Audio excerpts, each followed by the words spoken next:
நமக்காக அவ எதுவும் பண்ண தேவையில்லை. அவளாலதான் ஜெயிச்சு வந்தங்கிற பேரு எனக்கு வேண்டாம். உனக்கு ஒரு வாரம் தான் டைம். அதுக்கப்புறம் ஒரு செகண்ட் கூட அவ இந்த வீட்ல இருக்க கூடாது. கதிர், சரிம்மா.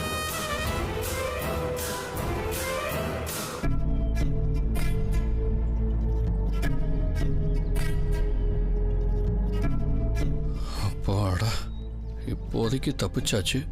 ஆனா அன்பை பர்மனண்டா நம்ம வீட்டுக்குள்ளேயே தக்க வைக்க ஒரு பேஸ்மெண்ட் அழுத்தமா போட்டு வைக்கணுமே. ஏற்பாடு பண்றேன்.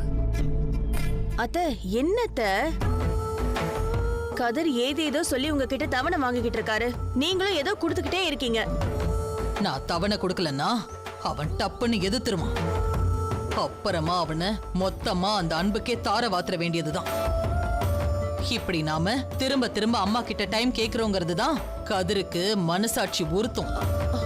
அம்மாவுக்கு நம்பிக்கை துரோகம் பண்ணக்கூடாதுங்கிற ஒரு எண்ணம் அழுத்தமா வரும். அதுக்குதான் நான் அவனை விட்டு பிடிச்சிட்டு இருக்கேன். விவரம் தெரியாம நானும் எதுவும் பண்ணல.